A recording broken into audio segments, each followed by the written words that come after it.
Mona is one of the characters that is featured on the new banner system of the version 4.5, and I don't know why and how, but I saw a lot of people happy they could finally get her. In this video, I will explain all you need to know about her and if it's worth your wishes, especially since she was my first 5-star character on the game. Twice. Just before the video starts, don't forget to leave your like and your sub.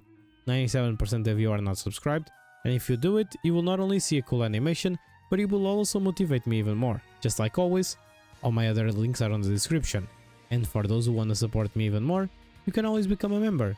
So, without any furthers, let's talk about Mona's kit. Mona is a 5-star Hydro Characterist user focused on buffing your team damage while also dealing a good amount of damage herself. On her normal attacks, Mona performs up to 4 water splash attacks that will deal Hydro damage, and on her charge attack, she consumes a certain amount of stamina to deal AoE Hydro damage after a short casting time. When you use her skill, Mirror Reflection of Doom, Mona creates an illusory phantom that continuously taunts nearby opponents, attracting their attacks and also dealing Hydro damage to nearby opponents. When its duration expires, the phantom explodes, dealing AoE Hydro damage. It's worth knowing that if you hold your skill, Mona will move backwards before conjuring a phantom, working similar to a dodge mechanic. Mona has also a special and almost exclusive gimmick because just like Ayaka, she has a special sprint called Illusory Torrent. With her sprint, Mona cloaks herself within the water's flow, consuming stamina to move rapidly, and when under the effect of Illusory Torrent, Mona can move on high speed on waters and applies the wet status to nearby opponents when she reappears, making her one of the best characters to quickly apply Hydro on an enemy. On her burst, Stellaris Phantasm, Mona applies the Illusory Bubble status to the opponents in larger AoE. This will trap opponents and will also make them wet, turning weaker opponents immobile. When an opponent affected by an Illusory Bubble suffers damage, applies an omen to the opponent, which gives a damage bonus, also increasing the damage of the attack that causes it, and removes the Illusory Bubble, dealing Hydro damage on the process. During the omen duration, increases the damage taken by opponents. With her exploration passive, Principium of Astrology, when Mona crafts a weapon Ascension materials, she has a 25% chance to refund a portion of the crafting materials used. With her first Ascension passive, Come and Get Me Hug, after she has used her sprint for 2 seconds, if there are any opponents nearby, Mona will automatically create a phantom that lasts for 2 seconds, and its explosion damage is equal to 50% of the skill damage. On her second Ascension passive, Waterborne Destiny, increases Mona's Hydro damage bonus by a degree equivalent to 20% of her energy regeneration rate. Her talent priorities are the following: focus on her burst first, then your skill, and for lesser normal attacks, which you can leave at level 1 if you are not turning her into a non-field DPS. Her best in slot set will be the Emblem of Server's Fate. On the 2-piece, your energy recharge will be increased by 20%, and on the 4-piece, your elemental burst damage will be increased by 25% of energy recharge, with a maximum of 75% bonus damage possible of being obtained in this way.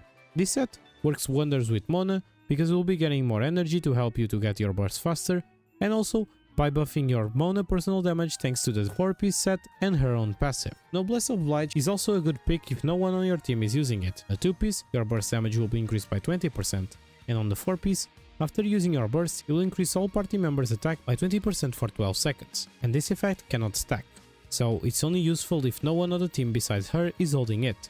Tenacity of the Millilith can also be a good way of buffing your team damage, because you will be buffing your team's attack every time your skill hits an enemy. And for last, while you are farming for Emblem, you can mix and match 2 pieces between the sets that provide ER, Hydro damage, burst damage, and attack percent. Let's now talk about substats. For the Sense, ER should be your focus, but if you have around 300 ER already, use attack percent or EM sets. For the Goblet, Hydro damage bonus. And for the Circlet, crits. For the substats, you should focus on crits, ER, attack, and EM. For Mona weapons, her best in slot will also be her best 4-star option, and that weapon is the Widsit. Thanks to the solid amount of crit damage it provides on the substat, and to all the 3 buffs that the passive can give you being useful on Mona, this weapon is her best 4-star option by a mile, and if you have it to R5, it even suppresses 5-star weapons, and that's why most players consider this weapon Mona best option always, and some go even further calling her Mona signature weapon. 5-star options like Lost Prayers and Skyward Atlas can be good statistics, but they will lose to Widsit. For her best F2P weapon, you can go for the craftable Mappa Mare, which will provide you EM on the subset and elemental damage bonus on the passive. Favonius Codex will be a good option for your Mona to achieve the ER requirements due to the ER provided on the substat.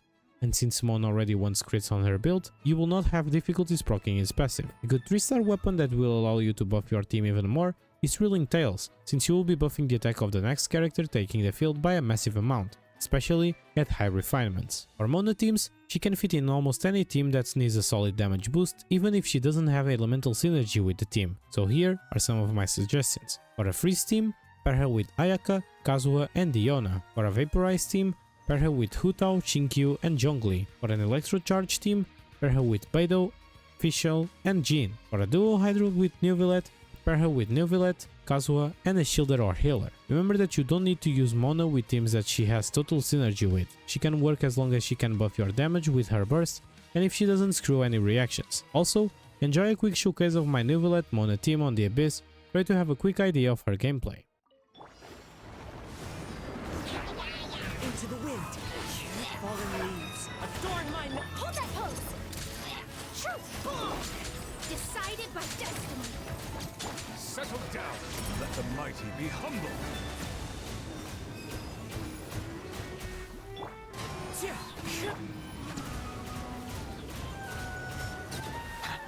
Please appreciate my sincerity. A gift for you! Bow your head. A grand surprise! Smile! As one with wind and cloud!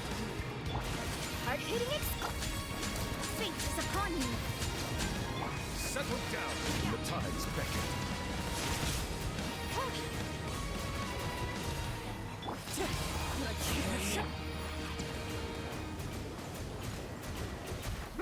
Bow your head. Apologies! Savor the show in peace! Delved into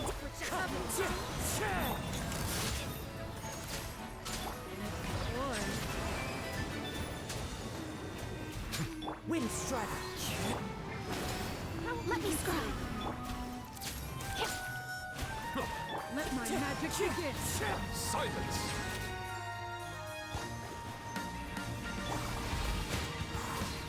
Clouds high. The birds say cheese! Truth bomb! Written in the stars! Let the mighty be humble!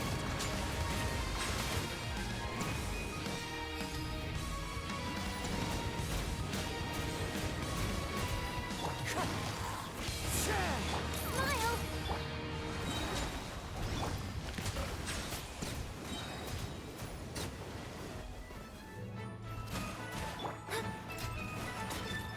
Wind strider! As one with wind and cloud! Hold that pose! Hard-hitting fate is upon you! Delved into... Bow your head. The tides beckon.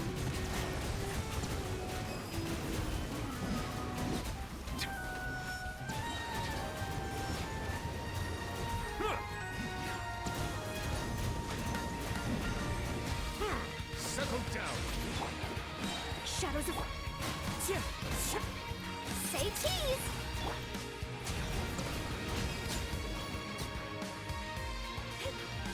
Delved into destiny, written in the stars. As one with wind and cloud. Smile! Truth bomb! Let the mighty be humble! Settle down! Silence!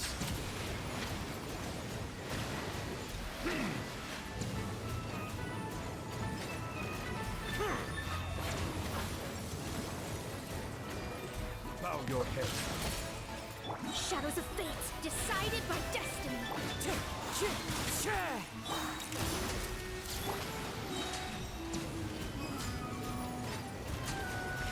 Silence! Be sanctified. Fallen leaves, adorn my... Hold that pose! Delved into destiny, fate is upon you. Breaking news!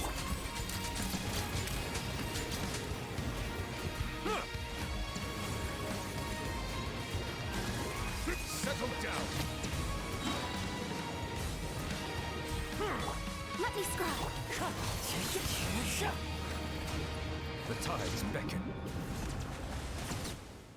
So, what's your opinion about Mona? Is she still worth your pulse? In my opinion, she's for sure a good buffer, but I don't think she's worth your pulse when you can lose to her on normal banners. But if you like her and were waiting for her, she's for sure a good unit you should go after. What do you think about her? I hope with this video You are not able to understand if she's worth for you to have on your account or not. Share this video with everyone you know that got her or doesn't know how she works, because I do have to admit that Mona Kit was a bit confused when I started playing Genshin. 97% of you are not subscribed, so please do me a favor and sub to the channel. That way you will never miss any video I post and it will make my day. A special thanks to my members for trying to support me even more, and thank you so much for staying until the end. Until the next one everyone, bye.